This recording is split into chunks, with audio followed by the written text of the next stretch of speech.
여러분이 실시간 채팅 앱을 만들고 있다고 해봅시다. 사용자가 메시지를 보내면 상대방 화면에 바로 떠야 되잖아요.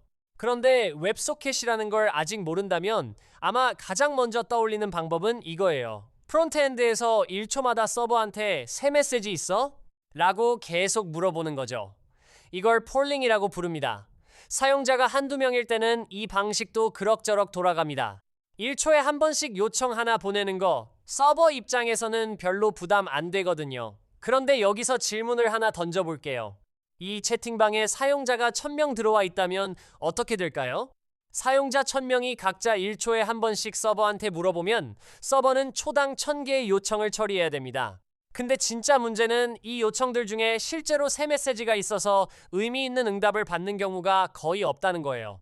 대부분은 아직 새 메시지 없어 라는 빈응답만 돌아옵니다.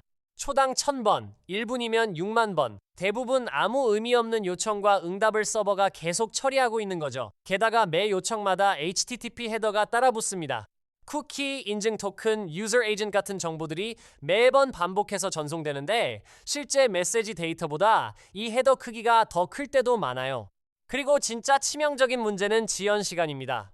폴링 주기를 1초로 잡았다면 최악의 경우 상대방이 메시지를 보낸 직후에 내 폴링 요청이 막 지나가 버렸다고 생각해 보세요.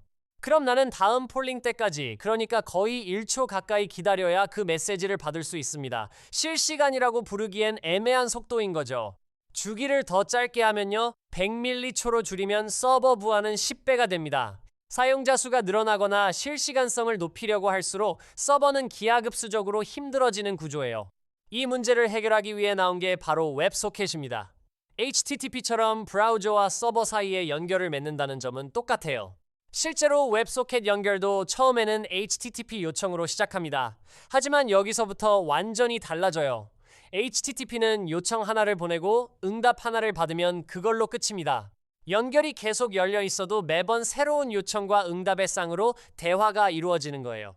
반면 웹소켓은 한번 연결이 맺어지면 그 연결이 완전히 양방향 통신 채널로 바뀝니다. 서버가 클라이언트한테 먼저 데이터를 보낼 수도 있고 클라이언트도 언제든 서버로 데이터를 보낼 수 있어요. 요청과 응답이라는 개념 자체가 사라지는 거죠. 이걸 조금 더 자세히 뜯어보겠습니다. 먼저 첫 번째로 이해해야 될 개념은 핸드쉐이크입니다. 웹소켓 연결은 처음에 HTTP 요청으로 시작한다고 말씀드렸죠. 클라이언트가 서버한테 일반 HTTP 요청을 보내는데 헤더에 upgrade WebSocket이라는 특별한 값을 넣어서 보냅니다. 이건 우리 지금부터 HTTP 말고 웹소켓 프로토콜로 얘기하자는 일종의 신호예요. 서버가 이걸 지원한다면 상태 코드 101번 Switching Protocols로 응답합니다. 이 순간 이후로는 그 밑에 깔려있는 TCP 연결이 그대로 웹소켓 연결로 전환됩니다. 새로운 연결을 또 맺는 게 아니라 기존 연결의 성격만 바뀌는 거예요. 여기서 한 가지 주의할 점은 이 핸드쉐이크 과정 자체는 딱 한 번만 일어난다는 겁니다. 폴링처럼 매번 새로 연결을 맺고 끊는 게 아니라 처음에 한 번 악수하고 나면 그 연결을 계속 재사용하는 구조예요. 그래서 매 통신마다 헤더를 전부 다시 보낼 필요가 없습니다. 두 번째로 알아야 될 개념은 프레임입니다. 웹소켓으로 연결이 되고 나면 데이터는 프레임이라는 작은 단위로 쪼개져서 전송됩니다. HTTP처럼 매번 전체 헤더를 붙이는 게 아니라 프레임 하나마다 아주 작은 헤더 몇 바이트만 붙습니다. 최소한의 경우에는 헤더가 2바이트밖에 안 돼요. 그래서 짧은 채팅 메시지 하나를 보낸다고 하면 HTTP로 보낼 때는 헤더만 수백 바이트가 나가는데 웹소켓은 실제 메시지 크기에 거의 오버헤드 없이 데이터를 보낼 수 있습니다. 이게 왜 중요하냐면 채팅 앱은 짧은 메시지를 아주 자주 주고받는 서비스잖아요. 메시지 하나하나에 붙는 오버헤드가 작을수록 같은 대역폭으로 훨씬 많은 메시지를 처리할 수 있습니다. 여기서 한 가지 주의할 점은 프레임이 작다고 해서 큰 데이터를 못 보내는 건 아니라는 거예요. 큰 메시지는 여러 개의 프레임으로 쪼개서 보내고 받는 쪽에서 다시 조립합니다. 그래서 이미지나 파일 같은 것도 웹소켓으로 전송이 가능하긴 하지만 실무에서는 보통 그런 큰 데이터는 별도의 HTTP 업로드로 처리하고 웹소켓은 짧고 빈번한 메시지 전달용으로 쓰는 경우가 많습니다. 세 번째 개념은 연결의 상태 유지, 그러니까 연결이 계속 열려 있다는 특성 자체입니다. 이게 웹소켓이 진짜 실시간을 가능하게 하는 핵심이에요. 폴링에서는 서버가 클라이언트한테 먼저 뭔가를 보내고 싶어도 그럴 방법이 없었습니다. 클라이언트가 물어봐야만 응답을 줄 수 있었죠.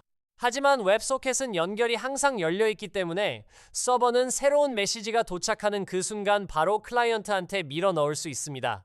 상대방이 메시지를 보내면 몇 초 안에 도착하는 게 아니라 거의 즉시 밀리초 단위로 도착하는 거예요. 여기서 한 가지 주의할 점은 연결이 계속 열려 있다는 건 서버 입장에서 그만큼 메모리와 자원을 계속 붙잡고 있어야 된다는 뜻이기도 합니다. 사용자 한 명이 접속해 있는 동안은 그 연결을 위한 메모리 공간이 계속 유지돼요. 그래서 만약 웹소켓 서버를 스레드 기반으로 순진하게 만들면 이전 영상에서 다뤘던 C10K 문제랑 똑같은 상황에 부딪힙니다. 동시 접속자가 많아지면 스레드도 그만큼 늘어나서 메모리가 감당이 안 되는 거죠. 그래서 실무에서는 웹소켓 서버도 이벤트 루프 기반으로, 그러니까 이전에 다뤘던 엔진X 같은 구조로 구현하는 경우가 많습니다. 네 번째로, 연결이 끊어졌을 때를 어떻게 처리하느냐도 중요한 부분입니다. 사용자가 지하철을 타고 이동하다가 네트워크가 잠깐 끊기는 경우가 자주 있잖아요. 웹소켓은 연결이 한번 끊기면 그 연결 자체는 사라집니다.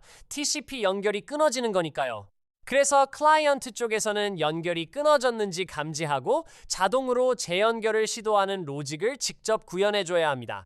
여기서 한 가지 주의할 점은 재연결하는 동안 놓친 메시지들을 어떻게 다시 받아올 건지도 따로 설계해야 된다는 거예요.